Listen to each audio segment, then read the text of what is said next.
Bonjour à tous et bienvenue au Social Show propulsé par tvgo.ca, le rendez-vous pour les pros du numérique et des médias sociaux au Québec, où à chaque émission, on a la chance de découvrir les personnes qui se cachent derrière les publications les plus virales et les campagnes numériques qui font jaser tout le monde.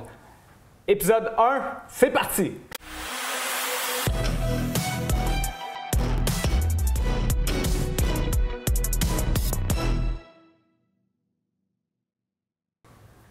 Bienvenue à cette première du Social Show. Mon nom est Francis Jeté. Ça me fait plaisir de vous accueillir sur la page Facebook de tvgo.ca pour ce Facebook Live. Et j'en profite tout de suite pour vous inviter à communiquer avec nous dans les commentaires ci-bas et à poser vos questions. Parce qu'aujourd'hui, j'ai la chance d'accueillir nul autre que Jonathan Côté, gestionnaire de communauté chez Hydro-Québec. Joe, comment ça va aujourd'hui? Ça va très bien. Ça va toi, Francis? Ça va super bien. Un peu stressé, évidemment, parce que c'est la première du Social Show aujourd'hui. Mais écoute, je suis en bonne compagnie, fait que je suis pas mal persuadé que ça va bien aller. Aujourd'hui, Joe, on va avoir la chance de jaser l'importance de la veille numérique et aussi comment trouver le bon ton sur les médias sociaux. Donc, pour ceux qui se posent des questions là-dessus, on va jeter un œil sur Facebook Live pour regarder vos questions. Mais avant tout, on va apprendre à mieux te connaître et à découvrir ton parcours. Fait qu'on va jaser un peu de ça pour vraiment débuter le show. Donc, Joe, j'aimerais tout d'abord que tu me dises comment ça a débuté, toi. Quel est le premier réseau social sur lequel tu as eu la chance de travailler? Bien, pour moi, le premier réseau social, là, ça remonte à loin quand même. On parle de MySpace. Ça doit faire, je sais pas, au-dessus d'une dizaine d'années ou plus. Là. Je ne me rappelle plus trop quand est-ce que ça a commencé tout ça, puis quand est-ce que ça a arrêté de fonctionner. Mais pour moi, en fait, c'était parce que, comme hobby, parallèlement à ce que je fais professionnellement, c'est que je suis DJ. Okay. Puis bon, le travail des DJ, oui, c'est jouer de la musique dans des événements, oui, c'est chercher de la musique, mais c'est aussi beaucoup participer à la promotion des événements puis faire un peu son autopromotion. Donc, à l'époque, quand tu faisais de la musique, que ce soit de la musique électronique comme je fais ou autre, la plateforme où il fallait être, c'était MySpace. Tout le monde était là, tu avais le petit lecteur de musique dans le coin où tu pouvais uploader comme 4 chansons, là, puis là, ben, tu faisais la rotation de tes meilleures tunes pour pouvoir avoir le plus de feedback. Donc, c'était là que ça se passait, okay. Puis tu pouvais bâtir ton following là, de ce côté-là. Fait que c'est vraiment la première étape pour moi, je pense. Puis là, pour ceux qui sont un peu plus jeunes ou comme moi, qui n'ont pas eu la chance de travailler sur MySpace, à quoi ça ressemblait le contenu que tu produisais pour cette plateforme-là dans le temps?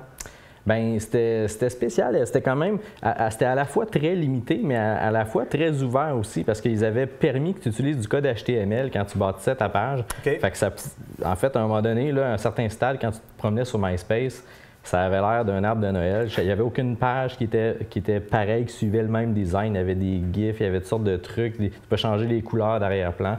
Fait que c'était complètement horrible, mais c'était une des beautés de cette plateforme-là, c'est que tu pouvais modifier plein de choses. Mais à la base, là, tu n'avais pas grand-chose. Hein. Tu avais ton lecteur de musique, tu avais une section où les gens pouvaient te laisser des commentaires, tu avais une section où tu voyais les amis avec qui tu étais, tu avais des messages privés. C'était vraiment les balbutiements. Mais c'était, comme je disais, là, pour ceux qui faisaient de la musique, c'était la plateforme où on voulait être. Puis c'est là qu'il y avait beaucoup d'utilisateurs également qui recherchaient de la musique, là, par exemple. Puis, on sait, MySpace, à un moment donné, ça a été racheté, ça a été moins bien. Là, quel a été le prochain réseau social sur lequel tu as eu la chance d'essayer de faire la promotion de ton show puis de ta musique? Bien, suite à ça, je pense qu'à un moment donné, il y a eu un chevauchement comme entre MySpace et Facebook qui arrivait. Facebook, au début, qui était vraiment justement plus axé sur les communications entre amis. Après ça, il y a eu un côté vraiment plus brand, si on veut, où là, ça devenait possible pour des artistes, justement. Ou quand ils ont lancé les pages, en fait, c'est exactement, ça, parce qu'au début, c'était vraiment juste entre amis. Là. Fait qu'il n'y avait pas tellement de place pour faire la promo d'un DJ là-dessus. Mais après ça, c'est arrivé. Je me suis mis à utiliser plus ça également. Mais toi, est-ce que tu as été là vraiment dès les débuts de Facebook, genre en 2007? Oui, je pense que je sais pas si c'était les débuts, mais c'était pas mal dans les débuts. Okay. Donc, je me rappelle, c'est un collègue de travail qui m'avait parlé de ça. « Hey, Facebook, oh, c'est super cool. » Fait que, OK, je vais me faire un compte Facebook. Puis au début, je dis, là, maintenant, on a il nous fait un peu un flashback de nos vieux posts Facebook. Puis je regarde, des fois, je me fais ramener des posts que j'ai faits en 2007. Puis je suis comme, oh my God. Parce que là, aujourd'hui, on met des photos, des vidéos, tout ça. Mais à l'époque, nos statuts, c'était juste comme 4 mots. C'était genre, je suis en train de manger du bacon. Il n'y avait pas beaucoup de. Mais là, aujourd'hui, c'est rendu très développé, plus multimédia, tout ça. J'ai plugué le mot multimédia. Multimédia, c'est fait. Ouais. Donc, Facebook était vraiment une des premières plateformes après après MySpace sur lesquels tu as eu la chance de jouer un peu pour apprendre à... Mais en même temps, moi, je suis vraiment un gars qui aime les ordis, la technologie, tout ça. J'ai toujours été le geek de service à job. Si quelqu'un a un bug avec son ordi, son téléphone, sa machine à écrire, il venait me voir. Puis, ce qui fait que, justement, moi, quand je voyais une nouvelle plateforme, je l'essayais tout de suite. Google+, je l'ai essayé tout de suite, je l'ai jeté tout de suite. Hello, je suis là. Donc, Instagram, Twitter, tout ça. Donc, j'ai appris un peu comme bien des gens dans ce milieu-là sur le tas. Le tas qui est vraiment un lieu d'apprentissage hors pair. Oui. Mais après ça, c'est plus tard là, que j'ai été amené à utiliser ça plus professionnellement. Okay. Puis justement, si on parle professionnellement, là aujourd'hui, tu as la chance de travailler pour Hydro-Québec. Mais je pense que tu n'es pas arrivé tout de suite dans les médias sociaux à Hydro-Québec. Tu as eu la chance de travailler ailleurs dans différents départements avant d'être dans le poste que tu as eu. Initialement, quand je suis rentré à Hydro-Québec, je travaillais aucunement du côté des médias sociaux, aucunement dans les communications. J'étais du côté de la planification des centres d'appel. Donc, je travaillais dans l'équipe qui fait les horaires pour les représentants des centres d'appel. Fait qu'on est complètement ailleurs. Mais un jour, j'ai vu un poste affiché dans l'équipe média et je me suis dit, cette job-là, c'est ma job et j'ai postulé dessus. Qu'est-ce qui a fait que tu voulais ce job-là? Parce que ça rejoignait beaucoup de choses que je faisais. En fait, quand je suis rentré dans l'équipe média, c'était pas à titre de gestionnaire de communauté, c'était pour faire la vigie des médias sociaux. C'est-à-dire donc vraiment le monitoring de, si on veut, l'image de marque d'Hydro-Québec sur les médias sociaux, puis voir un peu s'il y a des enjeux, voir un peu les dossiers, comment ça sort, etc. Donc, c'est certain qu'une entreprise comme Hydro-Québec va regarder tout ce qui se passe dans les médias et aussi sur les médias sociaux. Quand je suis rentré là il y a quelques années, c'est sûr que cet aspect-là, c'était quand même relativement nouveau, de dire vraiment, Hydro sentait que les médias sociaux devenaient de plus en plus importants, puis c'était important de regarder ce qui se disait là-dessus. Ça, c'est en quelle année? Parce qu'il me semble, moi, j'ai travaillé sur certains mandats, puis il me semble qu'on n'était pas capable de taguer Hydro-Québec parce qu'il n'y avait pas une fanpage. Fait que je pense que c'est quand même récent, là. Ça fait longtemps qu'on s'intéresse aux médias sociaux et qu'on regarde ce qui se dit là-dessus. Pour ce qui est d'une page Facebook d'entreprise, ça fait depuis 2016. 2016, donc, c'est quand même assez récent. On est arrivé un peu sur le tard. D'ailleurs, dans notre premier post, on avait un peu fait une blague là-dessus. On avait dit « on vient d'allumer ». On est maintenant sur Facebook. Déjà, le ton était un peu trouvé dans ce temps-là? C'est certain que quand on est arrivé sur Facebook, on a voulu avoir un ton qui était un peu différent. Donc, tu ne veux pas que ça soit trop corporate, les interactions sur Facebook. C'est un réseau que les gens utilisent qui est très personnel. Donc, le newsfeed des gens, c'est très personnel. Tu as toutes les photos de leur famille, de leurs amis, tout ça. Puis toi, tu viens t'insérer là-dedans. Fait que si tu arrives avec un message qui est trop corporate, c'est pas ce qu'on voulait nécessairement. Fait qu'on va essayer de trouver un autre ton pour cette plateforme-là. Puis toutes les plateformes où est-ce qu'on est, ils ont chacun un peu leur créneau différent. Donc sur Twitter, c'est sûr qu'on ne va pas parler de la même manière que sur Facebook, mais on était sur Twitter bien avant. Là. Twitter, ça fait depuis 2012-2013, je pense qu'on est là. Donc toi, ça a été la première plateforme. Depuis 2012-2013, c'est dans ce poste-là? Moi, je suis rentré en 2013 comme conseiller au niveau de la vigie des médias sociaux. À ce moment-là, il y avait déjà quelqu'un d'autre qui s'occupait du compte Twitter de l'entreprise, qui est Nicolas Ciccani, qui est aujourd'hui dans notre équipe de stratégie numérique, qui s'occupe de cette équipe-là. Mais par la suite, quand lui a changé de poste, c'est moi qui a hérité de ce dossier-là. Puis avant qu'on rentre un peu plus en profondeur, là, justement, dans la stratégie de veille, dans le ton, comment vous l'avez trouvé, etc., peux-tu me parler un peu, ça ressemble à quoi l'équipe médias sociaux de Hydro-Québec? J'imagine qu'il y a des postes, il y a un peu de com, il y a un peu de médias sociaux, mais à quoi ça ressemble là, ton équipe avec qui tu travailles? En fait, ce qui est spécial du côté des médias sociaux à Hydro-Québec, c'est que on ne peut pas dire qu'il y a une seule équipe qui fait des médias sociaux. Il y a plusieurs équipes qui vont être appelées à collaborer, si on veut, à ce qu'on fait sur les médias sociaux. Moi, dans le fond, je relève de l'équipe média, donc c'est l'équipe de relations avec les médias, tous les porte-paroles, donc ceux qui vont répondre aux journalistes, qui vont en entrevue, tout ça. Donc les deux gestionnaires de communauté, il y a moi et un autre qui est Pierre-Alexandre Buisson. Nous, on s'occupe vraiment de la gestion au quotidien, puis on relève de l'équipe média. Par contre, il y a tout le contenu qui nous arrive sur les médias sociaux qu'on publie. Alors, il peut en arriver d'un peu partout dans l'entreprise, de conseillers en communication qui, par exemple, dans le cadre d'un plan de communication sur un dossier en particulier, ils vont développer quelque chose sur les médias sociaux, mais d'autres choses ailleurs aussi. Donc, nous... Donc, vous ne travaillez pas en silo. Fait que tout le monde met un peu la main à la tâche pour la création de contenu. Exactement. Puis on a l'équipe de stratégie numérique qui, elle, va conseiller, si on veut, les gens un peu partout dans l'entreprise sur la meilleure façon de produire leur contenu, puis finalement de maintenir une ligne éditoriale dans chacune des plateformes, s'assurer qu'on utilise la bonne plateforme pour le bon objectif, finalement, parce que des fois, le réflexe de quelqu'un, c'est de dire, bien, on va prendre un truc et on va le publier partout, mais c'est pas toujours ça, dans le fond. Du côté stratégie numérique, on a des conseillers qui vont aller s'assurer qu'on envoie les bons contenus aux bons endroits puis qu'on les adapte aux besoins pour d'autres plateformes. Mais on a également une équipe aussi, puis ça, c'est un volet assez important, qui fait du service à la clientèle sur les médias sociaux. Okay. Ça, c'est de plus en plus présent. Donc, les gens peuvent venir sur Twitter, sur Facebook Messenger, nous écrire comme s'ils nous appelaient.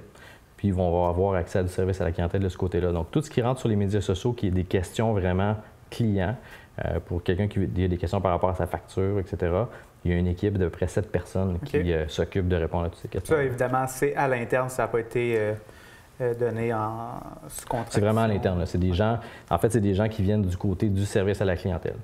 Donc, pour la plupart, là, je pense que c'est des anciens représentants au téléphone qui maintenant le font sur les médias sociaux. Qui ont été vraiment... Puis il doit prendre aussi des courriels. Puis, oui, bien en fait, il y en avait justement, je pense, qui venaient des équipes courriels. Okay. Donc, c'est vraiment des gens qui viennent du monde du service à la clientèle. Est-ce que tu sais s'il y a un effort justement pour ramener ça encore plus sur les médias sociaux, pour délaisser le téléphone ou on s'adapte plus à la demande de la clientèle? Bien, en fait, ce qu'on veut, c'est être capable de répondre aux gens là où ils nous parlent. Ouais. Donc, c'est forcément, si quelqu'un vient nous parler d'un problème qu'il a avec sa facture ou avec son service d'électricité sur Facebook, bien, on va poursuivre avec lui la conversation sur Facebook plutôt que de lui dire « appelez-nous ouais. ». Donc, c'est vraiment d'être capable de répondre aux besoins des clients là où ils apparaissent. Fait que les gens nous parlent de leurs problèmes sur Twitter, on leur répond sur Twitter, ils nous en parlent sur Facebook, on leur répond sur Facebook. Puis là, évidemment, c'est pas tout le monde qui prend le temps de vous contacter directement pour chialer ou pour avoir de l'information. Des fois, ça se fait. Puis là, c'est là que rentre en compte la veille numérique, puis l'importance de vraiment être capable d'analyser qu'est-ce qui se passe, d'être capable de réagir, puis d'être capable de répondre aux questionnements ou peut-être aux mécontentements des gens sur les médias sociaux. Fait que je pense que c'est le bon moment, là. On vous invite à poser vos questions en lien avec la veille numérique dans les commentaires ci-bas à Jonathan qui saura vous répondre. Puis là, parlant de veille numérique, bien, tout de suite, on va aller voir un tweet qui t'a rendu un peu famous, si on veut, dans le monde au Québec. Puis là, tu vas avoir la chance de nous parler de ce tweet-là. Évidemment, au Québec, quand on parle du Canadien, ça fonctionne tout le temps. Fait que là, tu as eu la chance de répondre à Mika Guerrier qui avait envoyé une petite joke en lien principalement avec le Canadien, mais ça parlait de vous en même temps. Oui, bien en fait, dans son tweet initial, il disait que le Canadien, c'est comme un vieux barrage qui menace de céder à tout moment. Et en fait, là, la raison pour laquelle je l'ai capté puis j'ai voulu répondre, c'est parce qu'il mentionnait ce commentaire est une commandite d'Hydro-Québec. Donc, moi, c'est certain que lorsque je rentre au travail, bien là, je vais voir un peu ce qui est passé dans la soirée avant. C'est quoi les tweets qu'il y a. Donc, je vais regarder, évidemment, en priorité, les gens qui nous ont mentionné directement en taguant le compte Twitter de l'entreprise. Mais je vais regarder un peu aussi ce qui s'est passé à l'extérieur de ça. Parce que s'il y a justement des influenceurs particulièrement qui vont parler de nous, bien, on veut pouvoir aller répondre. Puis, bien, des fois, quand on voit des choses comme ça passer, bien, dans ce cas-ci, clairement, c'était une blague. Donc, c'était un terrain quand même safe pour pouvoir répondre avec une blague. Ouais. Si vous saviez le nombre de fois où j'ai vu sur les médias sociaux la blague que les Canadiens devraient être achetés par Hydro-Québec parce qu'ils pourraient avoir des compteurs intelligents. Ce job-là, je pense que je l'ai vu à peu près 12 millions de fois. Mais là, quand j'ai vu ça, dans ma tête, c'était comme, évidemment, je ne vais pas aller faire cette blague-là parce que je l'ai vraiment trop entendue. Fait que j'ai voulu adapter, mais aussi par rapport au barrage. Tu as genre fait un petit remix là, de la blague que tu avais vue souvent. Un peu. Puis en fait, ben, tu sais, à chaque fois qu'on va répondre comme ça à la blague, on essaie de toujours rester un peu in character, si on veut. Ouais. Donc, moi, je ne suis pas Jonathan Côté quand je réponds, je suis Hydro-Québec. Fait qu'il faut que tu dises, si Hydro-Québec faisait une blague sur ce sujet-là, c'est quoi que ça serait sa blague? Donc, il faut que ça reste, on essaie de rester dans des trucs qui parlent un peu de l'entreprise, qui vont donner un peu de l'information sur l'entreprise en même temps. Donc, c'est d'essayer de jouer un peu un personnage quand je fais ça.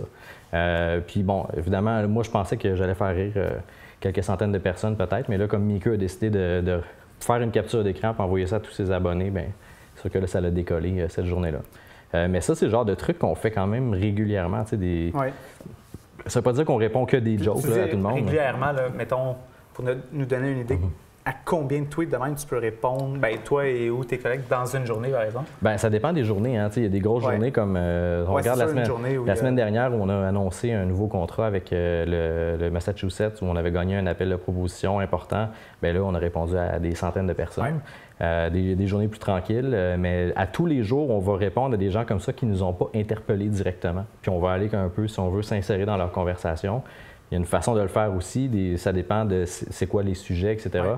Donc, ça rejoint un peu notre autre thème. Donc, il faut savoir quand est-ce que c'est le temps de le faire, d'aller répondre à des gens qui ne t'ont pas interpellé directement, puis avec quel ton le faire. Parce qu'il y a souvent des trucs comme ça qu'on va capter, que c'est des gens qui ont une insatisfaction avec leur facture, avec notre service, etc. Donc, on ne peut pas juste leur garrocher une blague comme ça puis penser que ça va bien fonctionner. Donc, la plupart du temps, quand on va aller répondre à des gens comme ça, c'est plus pour leur tendre la main, leur donner une explication, leur offrir du service, des choses comme ça. Donc ça, c'est vraiment la majorité des réponses comme celle-là ou des réponses carrément factuelles. Donc nous, on voit beaucoup de choses passer. Puis quand tu as des gens avec une certaine tribune quand même sur Twitter, par exemple, qui ont beaucoup de followers, qui viennent dire des choses qui sont rigoureusement fausses à propos de l'entreprise, bien nous, on est là pour protéger, si on veut, l'image d'entreprise puis rétablir les faits. Donc on va aller répondre à ces gens. Puis là, on a une question qui vient d'Antoine Quirion-Couture qui pose la question. Jonathan, es-tu vraiment certain que c'est la bonne semaine pour être à Granby? Fait que là, je pense que ça doit être un de tes collègues de travail qui te lâche une joke un peu. Je pense, parce qu'en fait, tu as failli pas être là à l'émission aujourd'hui. On a failli manquer la première du Social Show aujourd'hui parce que je pense En fait, on a failli devancer la première du Social Show. Aussi. Oui, parce que pour la petite histoire, je suis venu faire l'enregistrement ici une semaine trop tôt. Donc, quand je suis arrivé la semaine passée, tu n'étais pas là. Oui, exactement. Mais on se reprend aujourd'hui, on a la chance d'être ensemble. Mais c'est ça, donc, tantôt, avant qu'on débute l'émission, tu me disais, tu n'as failli pas être là aujourd'hui parce qu'il a failli avoir une crise de panne d'électricité ou quoi que ce soit. Bien, en fait, il y a toujours des situations, par exemple, au niveau du réseau où on peut être appelé à intervenir, donc où on peut appeler à avoir à communiquer à ce sujet-là. Donc, on est toujours un peu sur nos gardes. Fait que on est au courant de tout ce qui se passe là, un peu partout. Donc, jusqu'à la dernière minute, on ne peut jamais vraiment savoir au niveau de notre horaire du temps parce qu'il faut toujours qu'on soit disponible si jamais il y a quelque chose qui se passe. C'est un des points importants justement dans notre présence sur les médias sociaux. C'est un des trucs de base pour Hydro-Québec, c'est le service d'électricité. Fait que s'il y a des pannes majeures qui surviennent, des choses comme ça, mettons qu'il y a des événements météo qui s'en viennent, du verglas, du vent, tout ça, on sait un peu qu'est-ce qui pourrait causer des problèmes. Il faut qu'on soit prêt à répondre aux gens, puis c'est comme la base, c'est ça à quoi les gens s'attendent. Donc, c'est pas mal, je dirais, le truc qui peut faire tout changer mon horaire d'une journée. C'est si jamais il y a des pannes qui surviennent, des événements sur le réseau, bien, il faut qu'on soit là pour y répondre. C'est ça l'attente des gens. Là, justement, pour répondre, là, j'aimerais ça que tu nous parles un petit peu de la stratégie derrière votre veille numérique. Comment vous gérez ça? C'est quoi les éléments qui sont vraiment prioritaires sur quoi vous devez répondre? Évidemment, en situation de crise, on essaie de répondre aux concerns des gens, qu'est-ce qui les inquiète ou quoi que ce soit. Mais je pense que dans les journées plus calmes, vous devez avoir un genre d'ordre de priorité pour savoir à qui on prend le temps de répondre puis à qui on ne répond pas. Je ne sais pas si tu peux m'en parler. C'est certain que la priorité numéro 1, ça va être de répondre aux gens qui nous ont interpellés directement. Les gens qui nous posent des questions en taguant notre compte Twitter, bien ceux-là, les ignorer, ça serait assez mal vu. Donc, c'est certain qu'on va vouloir répondre à ces gens-là en particulier le plus rapidement possible. Mais aussi, après ça, au niveau de notre veille, la façon que c'est organisé, on a certaines choses au niveau de la veille qui sont automatisées, ce qui fait qu'on va recevoir des alertes, par exemple, quand il y a certaines choses qui se passent.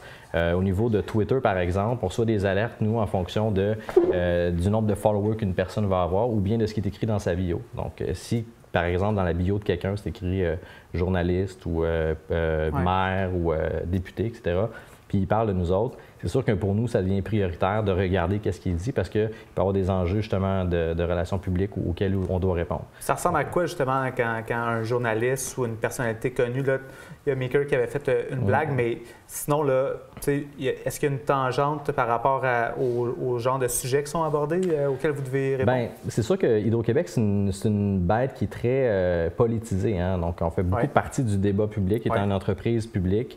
Donc, on est souvent cité par des politiciens. Quotidiennement, on est dans les médias, dans les journaux, etc.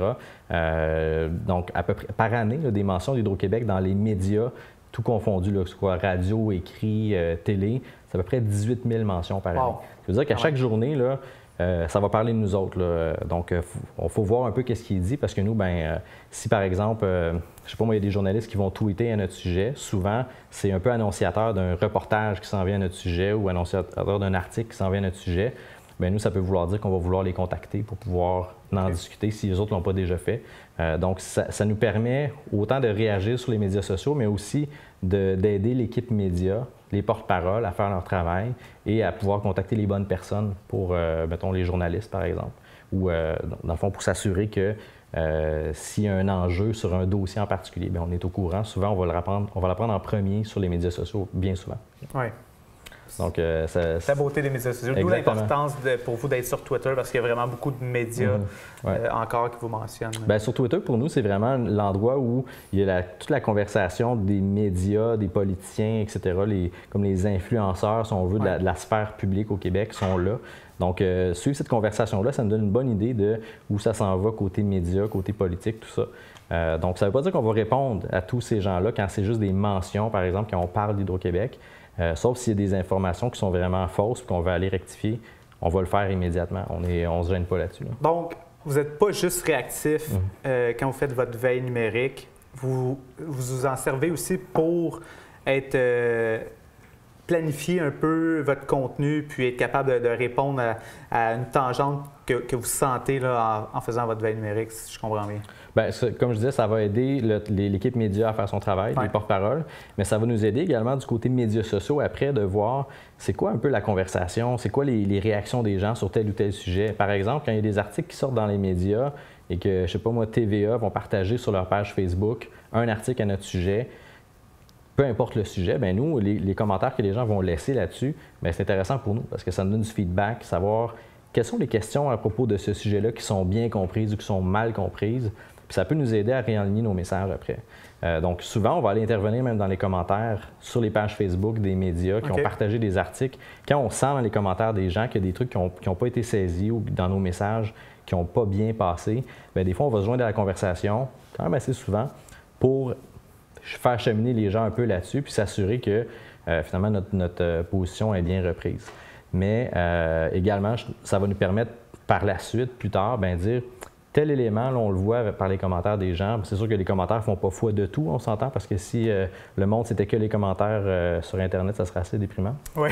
Mais ça nous donne quand même des indices sur c'est quoi les points qui sont des irritants, c'est quoi les points qui sont mal compris. Fait que ça aide vraiment beaucoup à s'enligner en tant qu'entreprise. Puis jusqu'à quel point, quand vous vous rendez compte que des irritants, outre créer du contenu, est-ce que c'est amené à l'interne pour essayer de régler des problématiques ou des situations qui sont... Tout à fait, tout à fait. C'est pas juste, ça reste pas juste au niveau de l'équipe média. Des fois, par exemple, il y a des situations qu'on va voir passer sur les médias sociaux. Je sais pas, une situation avec un client qui a un problème quelconque avec Hydro-Québec, que ce soit au niveau de son branchement, etc. Souvent, ces situations-là qui sont problématiques vont apparaître sur les médias sociaux avant d'arriver à TVA Nouvelles, par exemple. Bien, nous, déjà à ce moment-là, on va essayer de faire le suivi pour que les situations soient réglées en amont et avant que ça fasse boule de neige. Donc, c'est vraiment un outil qui permet de régler des situations. Puis, c'est pas juste pour regarder qu'est-ce qui se passe, puis pour l'équipe média, ça envoie du feedback dans le reste de l'entreprise pour que les gens soient capables de faire leur travail. Bien, c'est vraiment intéressant, mais c'est super le fun de voir à quel point c'est pris au sérieux, puis que vraiment vous vous servez de ça pour faire avancer Hydro-Québec. Et ça, malgré le fait qu'on n'a pas le choix de faire affaire avec Hydro-Québec pratiquement au Québec pour l'électricité. Fait que vous avez un monopole, mais malgré tout, vous utilisez vraiment les meilleures pratiques là, présentement sur les médias sociaux pour faire avancer l'entreprise puis vous assurer de la satisfaction des clients, vraiment. Là, Bien, moi, des fois, ça me fait un peu rire parce que, évidemment, j'en vois souvent des commentaires de clients qui ne sont pas satisfaits puis qui me disent « Vous êtes rien qu'un monopole, c'est vrai, vous vous en foutez de nous autres. » Mais dans les faits, s'ils savaient tout ce qui se passe en arrière-scène, quand il y a des gens qui sont insatisfaits, on n'est pas là à se dire « Hey, on est un monopole, on n'a pas le choix d'être avec nous autres. » Non, non, on veut améliorer le service puis on veut que les gens soient contents. Fait on travaille vraiment fort. Puis quand on voit du feedback de même, là, ça nous touche puis on veut que ça se règle. Okay. Puis justement, parlant de service puis de veille numérique, mais vous ne faites pas juste répondre aux gens qui qui vous mentionnent sur la twittosphère ou ailleurs sur les plateformes numériques. Mais vraiment, vous prenez le temps de répondre aussi dans les commentaires sur Facebook. Puis là, je pense que des fois, vous laissez aller, justement, encore une fois, avec peut-être des petits grains d'humour ou quoi que ce soit. Ouais. Fait que j'aimerais ça que tu nous parles un peu du ton. Puis justement, on a Jessica Prescott qui nous pose une question, qui voulait savoir si vous avez un guide éditorial formel pour le ton, le style de vos interventions, ou est-ce que c'est vraiment à votre discrétion selon le commentaire ou le tweet qui a été posté? C'est une bonne question, Jessica. En fait, on a une politique éditoriale pour chacune des plateformes pour donner vraiment une idée de quel type de contenu puis comment on va amener le contenu. Pour ce qui est de la gestion de communauté, je dirais que c'est quelque chose qui s'est développé de manière un peu organique. Je dirais que quand je suis arrivé, en fait, il y avait Nicolas qui passait avant moi, qui déjà faisait un travail du côté Twitter, puis à un moment donné, je pense que le point tournant pour notre ton sur les médias sociaux, ça a été l'arrivée de notre nouveau PDG. Je dis nouveau PDG, mais il s'en vient de moins en moins nouveau. Ça fait quand même 2 ans et quelques, là, je pense qu'il est là, Éric Martel. On a senti une volonté de changer un peu le ton et l'image de l'entreprise. Puis là, on a senti qu'on pouvait s'en permettre un peu plus. D'être un peu plus connecté. Exactement. Donc là, c'est sûr que ça s'est fait un peu par essai-erreur, je dirais. On a essayé des choses, surtout avec l'arrivée sur Facebook, parce qu'on pouvait s'en permettre peut-être un peu moins sur les autres plateformes, mais sur Facebook, il y avait vraiment une volonté de dire on ne veut pas juste garrocher des lignes de presse corpo, on veut faire une vraie conversation avec les gens, on veut que les gens aient l'impression qu'ils ne parlent pas avec un robot, même si je me le fais dire à tous les jours. D'ailleurs, encore aujourd'hui, je me suis fait dire que j'étais un robot. Oui. Mais justement, on ne veut pas que les gens aient l'impression de parler avec un robot. Fait qu'est-ce qu'on peut faire pour que les gens aient l'impression qu'ils parlent à une personne, que ce soit plus humain? Fait que ça passe par le ton, notamment. En fait, pour répondre à la question, on n'a pas de politique éditoriale sur le ton spécifiquement. C'est vraiment au niveau de la gestion de communauté qu'on le fait là, un peu par essai-erreur, si on veut. Mais par contre, ça s'est fait très progressivement. On n'est pas arrivé du jour au lendemain en disant bam, c'est ça. Puis en même temps, on ne fait pas ça. On n'a pas un seul ton non plus sur les médias sociaux. Ce qu'il faut comprendre, c'est que quand on parle de ton, c'est de savoir choisir le bon ton au bon moment. Puis il y a des situations où ça se prête très bien de faire des blagues. Puis quand j'ai ces occasions-là qui se présentent, je les saisis dès que je peux. Sauf que la majorité du temps, je ne peux pas. La majorité du temps, quand il y a des gens qui nous contactent, qui sont insatisfaits pour telle ou telle raison, qui ont une panne d'électricité, qui ont des problèmes, qui ont de la misère à payer leur facture d'électricité, etc., c'est pas le temps de faire des blagues. Non. Donc, il faut savoir juger un peu. Puis des fois, il y en a qui c'est un peu la ligne entre les deux. Puis là, c'est un peu d'apprendre à juger de tout ça. Puis c'est d'apprendre à connaître sa communauté. Donc, au niveau de la gestion de communauté, un truc qui est important, c'est d'apprendre à connaître sa communauté. Puis à un moment donné, tu sais c'est qui les gens qui viennent toujours te troller. Tu sais un peu les gens qui ont... À un moment donné, tu es capable de trouver derrière les commentaires, c'est quoi qui se cache. Donc souvent, tu sais, quand il y a des gens qui arrivent et qui sont fâchés, bien, il y a sûrement quelque chose derrière ça. Y a-t-il une mauvaise expérience avec notre service à la clientèle? Y a-t-il de la misère à payer sa facture d'électricité? Y a-t-il une panne qui a duré très longtemps qui a fait perdre le contenu de son frigo? T'sais? Ou y a-t-il, je sais pas moi, il a voulu postuler puis il n'a pas eu la job ou peu importe. T'sais. Mais souvent, en échangeant, bien, tu finis par découvrir un peu les trucs qui se cachent derrière les commentaires négatifs. Puis tu peux des fois régler ces situations-là. Fait que si tu réponds justement de manière trop dure ou trop baveuse avec quelqu'un qui avait un problème en partant, bien là, tu l'as perdu. Fait qu'il faut être capable d'aller le chercher. Il y en a d'autres que tu le sens sur les médias sociaux, puis moi, j'aime bien ça quand il y en a. C'est des gens qui sont là pour s'amuser aussi.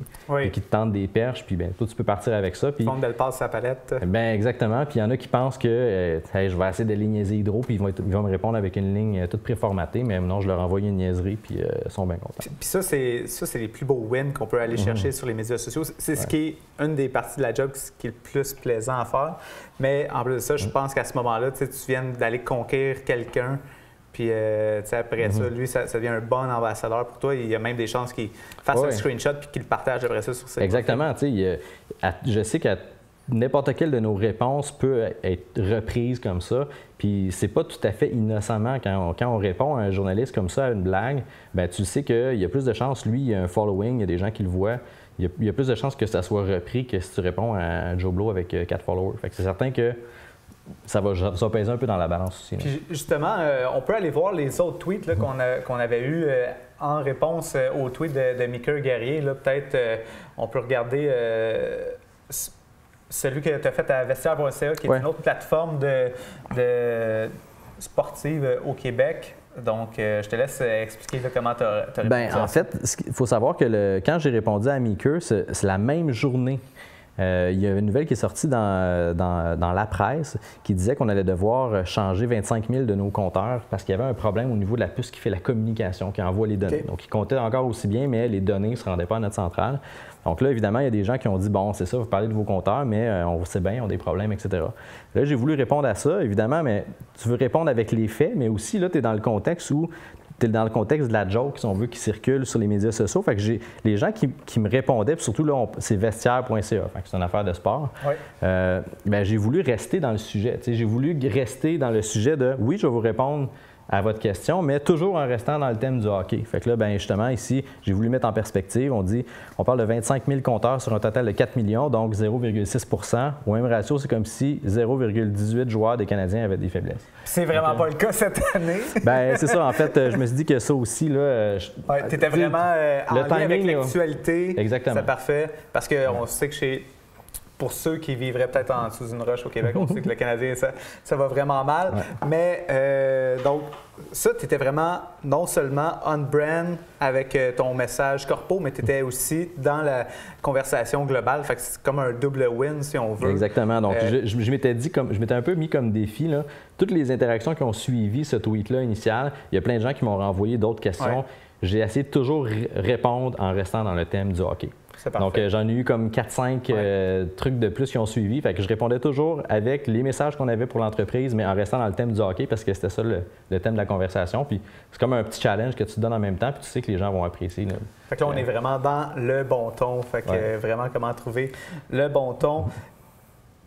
On a une question ici de Delphine Hull qui aimerait savoir si tu pourrais décrire les différences entre les communautés sur Facebook, ceux sur Twitter, puis ceux, par exemple, sur Instagram, leur goût en termes de contenu, puis comment les différences de ton sur chacune des plateformes au niveau de la modération aussi.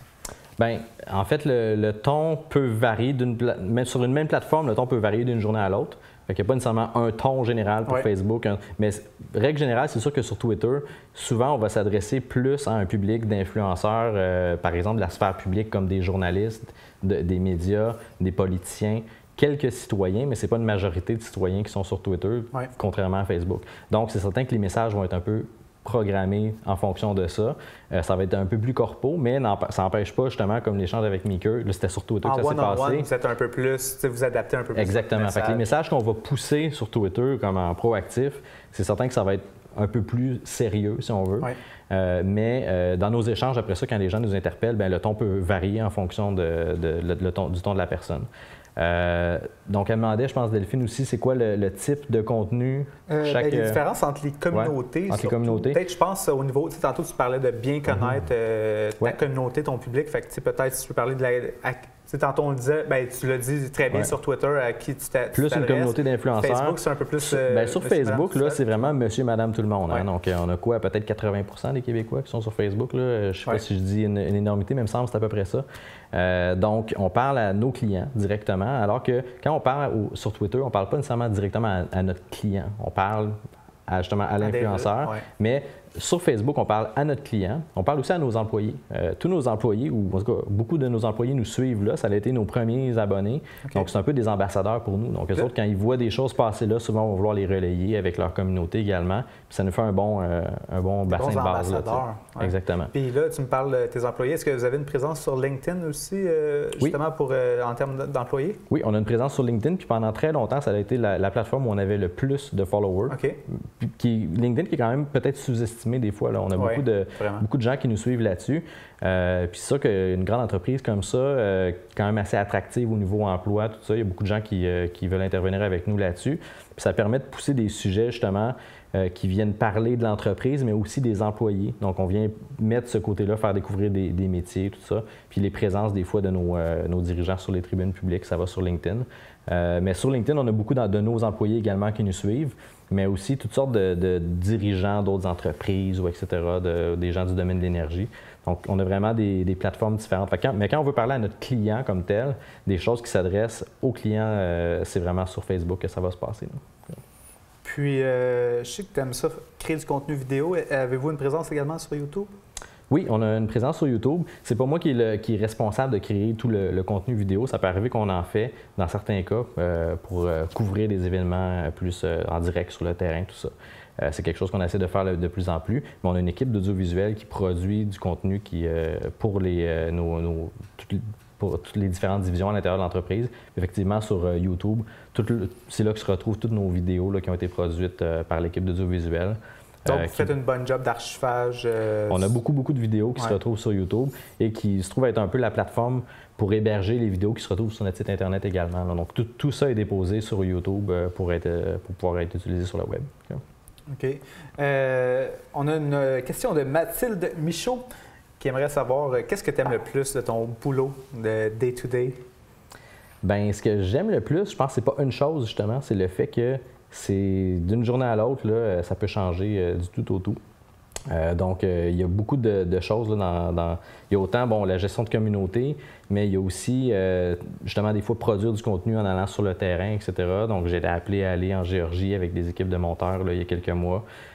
Donc, c'est l'aventure, tu découvres des choses. À tous les jours, j'apprends des nouvelles choses sur des métiers, sur l'entreprise qui est Hydro, c'est énorme. Tu n'as jamais fait le tour de Hydro, là, de comprendre tout. C'est comme une mini-société avec tous les métiers que tu peux imaginer. Donc, j'en apprends vraiment à chaque jour. Puis ça, c'est un des trucs que j'aime beaucoup.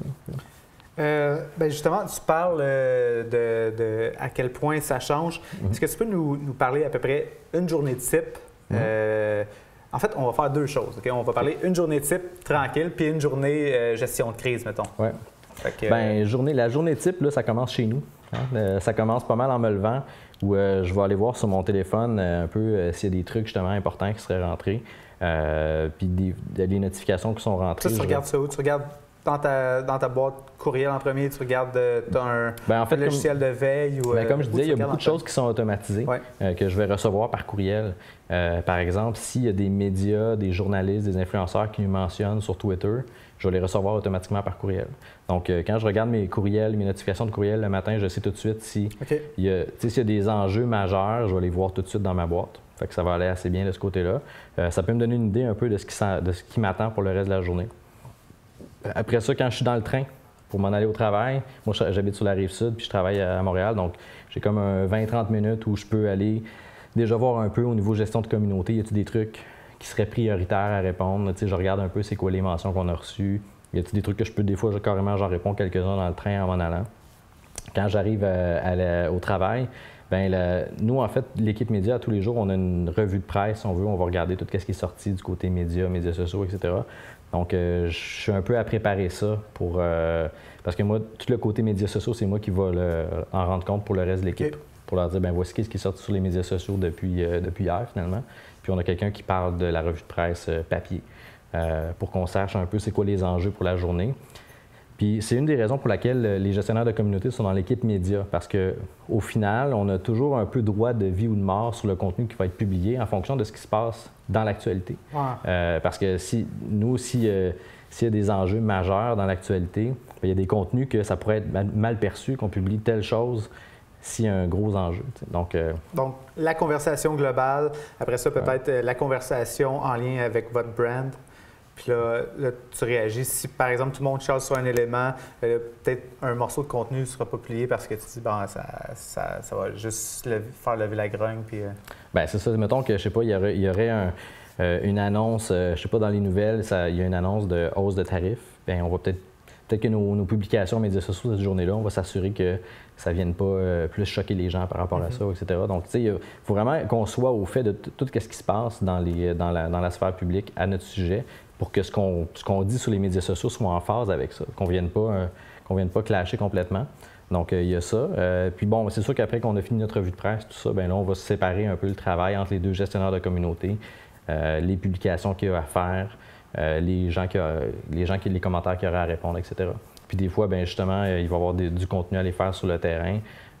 Donc, on essaie d'être de plus en plus présent pour aller couvrir, mettons, des travaux importants, des chantiers, comme cette semaine, je suis allé, en fait, la semaine passée, je suis allé faire un tour à Québec pour aller faire une capsule avec Bonhomme. Donc, il y a toutes sortes de choses qui peuvent se passer. Donc, des belles surprises, des fois comme ça. il y a vraiment toutes sortes de choses qui peuvent se passer. Puis il y a des moins belles surprises quand il y a des gestions de crise, du verglas, des pannes. Là, à ce moment-là, tu me parlais un peu à quoi ça ressemble une journée, puis après ça, peut-être parler nous expliquer justement au niveau du ton, comment vous faites pour répondre aux questions dans ces gestions de crise-là, quand il y a vraiment des événements que... Bien, c'est sûr que la crise, on veut, par excellence pour Hydro, c'est un événement de panne majeure. Ouais. Donc, on se rappelle, il y a peut-être quelques semaines, en fait non, il y a quelques semaines, il y avait eu une panne majeure à Montréal à cause d'un poste de transformation. Il y avait eu un problème, un fil qui avait été débranché accidentellement, qui avait fait une panne de 300 000 clients.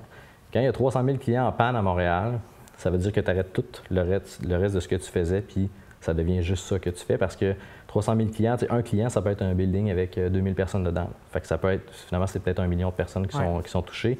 Ça veut dire que sur Twitter puis sur Facebook, les commentaires, il en rentre 1 ou 3 secondes. Là. Fait que tu n'as pas nécessairement le temps de là, est-ce qu'à ce moment-là, vous êtes les deux? Oui, là tout le monde. Exactement. Là, il faut que tu sois affecté à ça, mais également, il faut qu'on publie des messages. On ne va pas juste répondre aux gens, il faut qu'on publie des messages pour informer sur la situation. On va mettre des choses en ligne, par exemple, sur notre carte, notre site web, il y a une carte pour les infopannes, pour les pannes, pour que les gens qui vont là vont voir nos messages. Les gens du service à la clientèle également, eux autres vont recevoir plein de messages en privé. Donc, il faut se coordonner un peu les messages pour que l'explication qu'on donne aux gens soit la même, peu importe par où ils vont rentrer, et s'assurer qu'on réponde rapidement aux gens et qu'on soit capable d'aller être présent quand on a réussi à répondre aux gens. Bien là, après ça, aller répondre sur les pages des médias, par exemple, qui parlent de ça. Des fois, il y a des gens qui vont se poser des questions par la suite de ça, puis on va aller leur répondre également. Quand il y a une crise comme ça, une grosse panne, bien, ça devient la priorité numéro 1. Puis on va tasser aussi à ce moment-là toutes les publications qui étaient prévues, mettons, pour cette journée-là. Bien, à moins que ce soit vraiment régional, là, mettons que c'est vraiment un endroit vraiment spécifique où il y a un problème, où il y a une crise. Bien, si nos contenus sont pour ailleurs, parce qu'on va segmenter aussi de ce côté-là, on va des fois cibler juste une région en particulier, bien, faut vraiment juger si tu ne vas pas envoyer un message avec le bonhomme carnaval à Québec si toute la ville est en panne. Exact. Ça ne marchera pas. Fait qu'on faut revoir. Puis si on a de la publicité qui roule à ce moment-là sur les médias sociaux, mettons sur Facebook, on a une campagne de pub qui roule, puis il y a une panne majeure de 500 000 clients, peut-être qu'on va arrêter la publicité parce que les commentaires qui vont rentrer ne seront peut-être pas super bons. Exactement, c'est pas le genre de publicité que tu peux avoir. On va avoir un segment avec des questions plus rapides. Les questions éclair, si on veut. Mais avant, on va revenir peut-être sur l'actualité dans les médias sociaux. On le sait, Facebook a changé son algorithme récemment. Donc ça, c'est une des nouvelles majeures qui est arrivée dans les médias sociaux. J'aimerais ça savoir, vous, puis pas juste moi, il y a Gabriel Da Silva aussi qui a posé la question tantôt sur Facebook Live. On aimerait savoir jusqu'à quel point vous allez modifier votre stratégie. Je pense que c'est dans les bonnes pratiques déjà de prendre le temps de répondre. Facebook veut de plus en plus de conversations qui ont de l'impact dans les publications. Fait que je pense que ça, c'est quelque chose que vous faites déjà bien. Fait que sûrement, vous allez continuer à le faire, mais est-ce que vous allez apporter des modifications à votre stratégie en termes de publication de contenu suite à l'annonce de Facebook? Bien, c'est certain que ça nous appelle forcément à revoir un peu nos pratiques. Puis on a sensibilisé tous les gens dans l'entreprise qui sont impliqués de près ou de loin dans la production de contenu pour Facebook. Donc, tous ces gens-là sont informés des changements de l'algorithme. Le problème qu'il y a actuellement, c'est que même si on sait c'est quoi les principes qu'il y a derrière ce changement-là, les effets réels, puis à savoir quelle publication, quel type de publication va vraiment bénéficier des changements ou finalement perdre des points avec les changements. En fait, la majorité risque de perdre des points. Mais bon, OK, mettons qu'on part du principe que oui, ce qui va être encouragé, c'est les interactions entre les utilisateurs. C'est ça qui a été annoncé. Qu'est-ce que ça va vouloir dire vraiment là, dans le vrai monde sur nos publications? On est encore un peu à l'évaluer. On regarde vraiment de très près le reach, si on veut, la portée de nos publications, voir lesquelles réussissent à avoir une bonne portée, puis voir aussi c'est quoi l'interaction entre la portée de nos publications puis les interactions qu'on a vues sous ces publications-là. Est-ce que vraiment c'est celles qui ont le plus de commentaires qui vont réussir à aller chercher un meilleur reach? Est-ce que les partages sont encore importants? Est-ce que les likes sont encore importants? Donc, on n'a pas un gros historique, hein, puis je ne suis pas sûr que tous les changements qui ont été annoncés à l'algorithme sont encore sont déjà effectifs. Ouais, non. Donc, je pense que ça se fait un peu progressivement. Fait que pour l'instant, on est vraiment on continue à faire de toute façon, la stratégie de base, c'est de faire des contenus qui vont intéresser les gens. Ouais. Donc, de générer de l'interaction, quelle qu'elle soit. Mais c'est sûr qu'on reste très sur le bout de notre siège à voir qu'est-ce qui marche pas pour s'ajuster rapidement. Donc, c'est encore en période d'adaptation. C'est clair. Je pense que tout le monde en ce moment l'est un peu, puis tout le monde a un petit peu peur. Ouais. Sauf que, regarde, faut qu'on y aille un peu là, à l'oreille puis voir qu'est-ce qui marche pas. Mais on remarque quand même que déjà, il y avait certains types de contenus qu'on voyait qui marchaient avant, qui marchent encore aujourd'hui. Donc, pour l'instant, c'est un peu business as usual pour la plupart de nos contenus. Mais bon, on verra le hit qu'on va avoir sur le nombre d'impressions. Parfait. Donc, on rentre présentement dans la séquence des questions éclairs. Ouais. Donc, si tu pouvais nous donner peut-être un conseil en lien avec la veille numérique que les gens pourraient appliquer dès aujourd'hui sur leur plateforme de médias sociaux, qu'est-ce que ce serait? Pour la veille numérique? Oui. Allez, quelque chose qui est facile, qui ne coûte pas très cher, allez vous chercher InnoReader, qui est un de mes outils préférés. Je pense que je devrais acheter des actions dans l'entreprise parce que je les référé à tellement de monde. Okay. Ça coûte comme 50$ par année. Un lien pour monétiser ça à chaque fois? Non, malheureusement. Je pense que je devrais m'en faire un. Mais c'est comme un outil qui est super simple d'utilisation. On a un exemple présentement à l'écran de InnoReader.com. Oui, allez chercher ça. Puis il y a beaucoup de choses qu'on a automatisées là-dedans. Tu peux mettre des règles, recevoir des alertes, tout ça. Tu peux rentrer des pages Facebook, des recherches Twitter là-dedans. C'est hyper flexible. C'est comme un lecteur RSS, mais dans lequel tu peux aussi mettre les médias sociaux. Okay. Même Google Plus pour les 3 personnes qui utilisent ça. Donc, c'est quand même assez flexible. C'est gratuit ou… Bien, il y a une version gratuite, mais sinon, la version pro, elle coûte 50$ par année. Donc, la plupart des entreprises, là, si tu vas voir ton boss et tu lui dis « Hey, notre logiciel de veille, ça va coûter 50$ par année », je pense qu'ils vont être assez contents. Mais bon, on a d'autres outils aussi. Là, mais parce qu'on sait que la veille, ça… Mais je sais qu'il y a beaucoup de gens qui doivent regarder, qui sont, mettons, à leur compte, etc., puis qui n'ont pas nécessairement un budget pour mettre 40 000$ sur un outil annuellement. Ouais. Bien, ça, c'est vraiment un outil que… C'est dans les premiers que j'ai utilisés, puis il l'améliore sans cesse, ça va super bien. Okay. Donc, peut-être un conseil aussi en lien avec comment trouver le bon ton. Je ne sais pas si tu as quelque chose… quand tu t'assois pour composer un tweet, là, qu'est-ce que ce serait ton conseil pour être capable de… Bien, je pense que c'est de connaître sa communauté, puis d'essayer de connaître les gens avec qui tu parles. Ça ne veut pas dire d'aller les stalker sur leur profil Facebook, là. Mais d'essayer de comprendre… Tu peux quand même être une… Mais tu sais, de regarder un minimum, tu sais, de savoir à qui tu t'adresses. Puis c'est ça qui va à qui tu t'adresses, puis de voir dans son commentaire d'où il vient, y a-t-il une situation cachée derrière ça. Donc, il faut vraiment trouver le ton en fonction de la personne à qui tu parles. Fait que c'est ça qui est le plus important, c'est vraiment être à l'écoute de sa communauté puis des gens avec qui tu interagis. Donc, tu nous as parlé d'InnoReader. Je pense que c'est un des outils que tu utilises beaucoup, dont tu ne peux pas te passer. Peux-tu me donner 2 autres outils, par exemple, qui, au quotidien, là, changent ta vie? Oui. Bien, un autre, justement, qui est aussi un outil de veille qui s'appelle Talkwalker, qui est un outil qu'on a depuis peu là, à Hydro-Québec. Puis depuis que j'utilise ça, vraiment, ça a un peu changé notre vie. Ce qui est intéressant de cet outil-là, bon, ça, c'est vraiment un outil de veille, mais comme vraiment très, très poussé, qui va chercher sur toutes les plateformes, sur les médias sociaux, sur le web, etc. Et qui va pouvoir…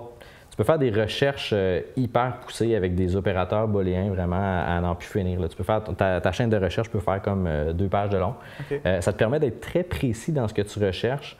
Et après ça, il peut te le présenter de manière à comprendre pas mal de choses sur ce qui a été trouvé.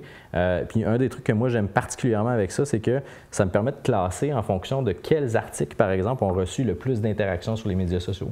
Donc pour nous, c'est très intéressant pour savoir c'est quoi les sujets en ce moment qui génèrent le plus de réactions. Puis ça nous donne un bon cue sur c'est quoi les sujets que nous, on devrait privilégier. C'est quoi qui est important pour les gens. Fait que tu peux le voir généralement. Nous, on voit tous les articles qui ont parlé d'Hydro-Québec. S'il y en a un qui a généré 4000… Pas juste ce qui vient de vous, c'est vraiment des articles qui viennent de… Oui, je regarde. C'est ça. Ben, tu peux analyser ce que sur tes plateformes à toi puis qu'est-ce qui a bien performé. Mais tu peux regarder ce qu'il y a ailleurs.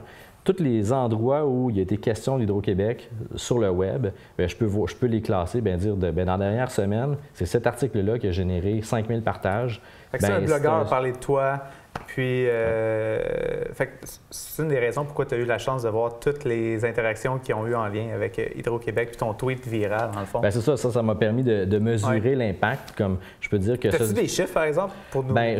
J'ai pas regardé encore aujourd'hui, mais je peux te dire que ce tweet-là a généré, avec ce que j'ai pu regarder quand même rapidement avec Talkwalker, cette journée-là, à peu près 14 000 interactions sur les médias sociaux. Donc, on parle de commentaires, partages, etc. Ouais. Donc, on peut peut-être revoir le tweet à l'écran là, des 4 millions de compteurs. Puis, on a aussi, je pense, tu nous as envoyé quelques screenshots de places où ça a été repris. Hein, oui, ben, ça avait généré quand même de la couverture média. Là, ça avait été repris du côté du Huffington Post, du côté de Gazette, National Post. Il y avait eu un texte, je pense, également du côté de la presse. Il y avait eu un article, je pense, justement, sur RDS. Oui, sur Balcourbe, on l'avait repartagé. Puis finalement, par la suite, j'avais été en entrevue au 98.5 à ce sujet-là, puis le lendemain matin à RDI Matin. Donc, il y avait eu quand même une bonne couverture média là, à ce sujet-là. En fait, dans cette semaine-là, c'est vraiment le sujet qui avait généré le plus d'interactions de notre côté là, pour Hydro-Québec. Okay. Donc, nous, en fait, c'est sûr que quand on a de la couverture média sur des dossiers positifs, c'est sûr que c'est intéressant pour nous. On a une question d'Alex Castonguay qui demande quelle est la portion création de votre propre contenu versus le partage contenu qui est déjà existant. Tantôt, tu mentionnais, il y a d'autres gens de l'équipe dans les différents départements qui créent du contenu pour vous. Vous en créez aussi un peu. Ça ressemble à quoi dans tes tâches, là, ta création de contenu? C'est sûr que la création de contenu, mettons des capsules vidéo, des trucs comme ça, je vais en faire à l'occasion, mais comme je disais, c'est vraiment pour couvrir des événements où ça se passe aujourd'hui, maintenant, puis on veut publier rapidement un contenu. Donc, ça va peut-être être, je sais pas moi, 10-15% de mon temps. Mais aussi, maintenant, je suis pas juste gestionnaire de communauté, je suis aussi porte-parole. Fait que là, je partage un peu mon horaire. C'est ta job, là, présentement. Là, oui, payé donc pour ça, voilà. Donc, c'est sûr que là, ça vient prendre un peu de mon temps. Là, fait que c'est sûr que de faire le pourcentage devient un peu hasardeux, mais c'est vraiment là, peut-être un 10-15% de mon temps où je vais aller produire du contenu. Sinon, c'est vraiment des gens ailleurs dans l'entreprise, l'équipe de stratégie numérique qui va conseiller les gens, qui va les aider à produire leur contenu pour pouvoir feeder un peu nos plateformes sociales. D'ailleurs, si vous venez de vous joindre à nous, on vous invite à poser vos questions sur le Facebook Live qui achève malheureusement. C'est super intéressant, mais on doit te laisser aller travailler. Tu as des grosses journées quand même. On va apprendre à te connaître un peu plus personnellement. J'aimerais ça que tu me parles de ton show préféré présentement sur Netflix ou celui que tu as regardé, là, que tu dis, wow, ça c'est vraiment dans mes top shows Netflix. Je vais faire une confession, je ne suis pas abonné à Netflix, mais ça n'empêche pas que je regarde des shows de Netflix pareil, je vous dirai pas comment. Mais House of Cards sur Netflix, je pense que c'était probablement mon préféré. Mais sinon, là, dans les émissions que j'écoute bien gros, dernièrement, il y a Mr. Robot que j'ai trouvé très, très bonne. Je ne sais pas si tu connais ça. C'est l'histoire d'un gars qui est un hacker. Puis probablement une des meilleures représentations de hacking que tu peux voir à la télé. D'habitude, c'est toujours un petit peu bizarre comment c'est présenté. Ouais. Mais non, c'est très, très intéressant. OK. Fait que Mr. Robot, puis c'est sur quelle plateforme? Bien, ça, je pense que c'était fait par HBO. OK. Fait que, mais ça a joué à la télé, là, en tout cas dans les dernières années, puis ça se poursuit. Là. Est-ce que tu veux nous parler de ta chanson présentement qui est sur repeat sur Spotify? Bien, je dirais pas une chanson, mais je dirais peut-être un groupe d'artistes, la gang c'est une gang de Français du label Hungry Music. Donc, il y a Ento, Joachim Pasteur. Je parle d'eux autres parce que, bon, effectivement, j'écoute souvent de leur musique, mais en plus, cette semaine, ils vont être à Igloo Fest Montréal ce samedi. Donc, je vais être là dans la foule, les bras dans les airs, c'est sûr. Donc, musique électronique, mais bien mélodique, quand même accessible pour nos auditeurs qui ne seraient pas déjà férus de musique techno. Okay. Bien, merci de partager ça avec nous. En terminant, la dernière question, qui t'aimerait ça qu'on reçove sur le Social Show dans le futur? Tu es le premier aujourd'hui. Fait que c'est moi qui vais pouvoir décider. De briser la glace avec nous. Ouais. Fait que j'aimerais ça que tu nous dises peut-être. Bien, je pense qu'il y a pas mal de monde qui sont assez bons en médias sociaux au Québec. Mais moi, je serais curieux d'avoir ici la gestionnaire de communauté pour. Je pense qu'elle travaille chez LG2, celle qui s'occupe du compte de Maxi. Donc, je trouve qu'ils ont fait du beau travail dernièrement. Ça serait intéressant d'avoir un petit peu de son insight. Bien, je peux te confirmer qu'on est en train de discuter avec eux pour essayer de voir comment on peut les recevoir sur le show. J'en profite tout de suite pour parler de mon prochain invité qui sera Sylvain Martel, qui a déjà eu la chance de travailler pendant 4 ans pour Facebook, vient de lancer sa propre agence. Donc, Sylvain Martel qui sera des nôtres dans 2 semaines, mercredi dans 2 semaines, pour le 2e épisode du Social Show. Je vais juste prendre le temps là, de regarder si on n'avait pas d'autres questions à répondre sur Facebook Live avant de dire au revoir. Tu as bien dit ça. Je pense qu'on a fait le tour présentement des questions sur Facebook Live. Mais on va attendre pendant 1 heure encore puis poser vos questions. Ben oui, écoute, on a de la bière en plus. On a de la bière, fait qu'il n'y a pas de stress. D'ailleurs, aujourd'hui, la bière, c'est de la Milkshake IPA. J'ai choisi la brasserie Jukebox parce qu'étant donné que tu es un gars de musique, je me suis dit que ça fitterait. Oui, ça fit parfaitement. La bière, c'est de la New Wave en plus. C'est pas mal bonne. On n'a pas parlé de... Je suis un gars de synthétiseur d'ailleurs aussi, fait que ça fit. Parfait. Si vous n'avez pas eu la chance de capter toute l'émission sur Facebook Live, il n'y a pas de problème. Évidemment, ce sera disponible. Ça va continuer à vivre sur Facebook Live. On vous invite à regarder aussi sur la chaîne YouTube de TVGo. On va sortir quelques bons extraits de la conversation qu'on a eue aujourd'hui. Mais le show sera aussi disponible via podcast sur vos plateformes préférées. Donc, que ce soit iTunes ou encore Google Play, l'émission sera là en intégralité. Donc, on vous invite à regarder ça. Avec pas de screenshot. Oui, avec pas de screenshot. Sur YouTube, ils seront là. Évidemment, c'est la première. C'est un show qui va évoluer. Peut-être c'est trop long, peut-être c'est pas la bonne heure. On vous invite à donner vraiment vos commentaires en bas ici sur cette première du Social Show. Ça m'a fait vraiment plaisir de jaser avec vous. Joe, merci d'avoir cassé la glace avec moi, c'était super. Merci de m'avoir invité. Super intéressant. Puis, je pense qu'on va sûrement se rejaser pour une portion peut-être plus création de contenu. Ça pourrait être intéressant de voir un peu plus profondément comment vous travaillez la création de contenu en équipe. Ça peut être un élément vraiment intéressant à discuter. Tout à fait. Toujours heureux de venir à Granby. En direct de Granby. Je vous dis merci. Entre-temps, on vous invite à partager avec vos contacts dans le monde du numérique et des médias sociaux.